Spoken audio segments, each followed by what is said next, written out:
یوسف زمانی. این لحظه های آخر رو بخند، بعدش چشماتو آروم ببند، نذار که عشقامو ببینه اون چشایی که یه روزی عاشق شدم.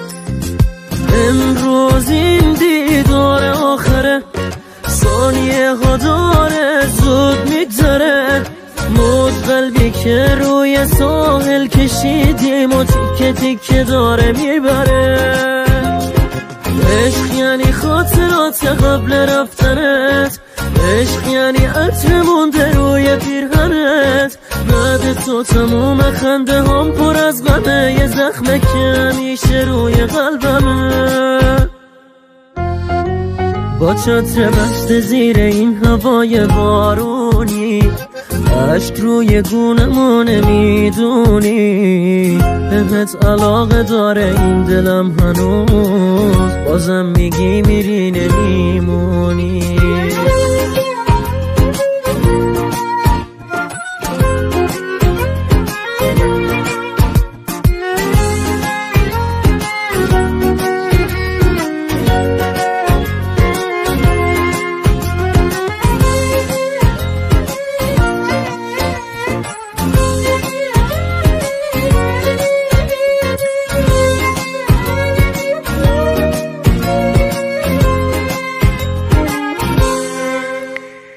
خسته میشم از هوای دل واپسی، خسته میشم از سکوت تلخ بی کسی، اما هر جا که بری همونی تو دلم، همیشه تو مقدسی.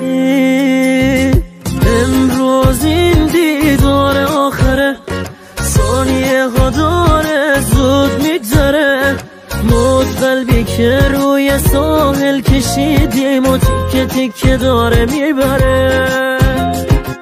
عشق یعنی خاطرات قبل رفتنت، عشق یعنی عطر مونده روی پیرهنت، بعد تو تموم خنده هم پر از غمه، یه زخمه که همیشه روی قلبمه. با چتر بسته زیر این هوای بارونی، عشق روی گونمو نمیدونی، بهت علاقه داره این دلم هنوز، بازم میگی میری نمیمونی.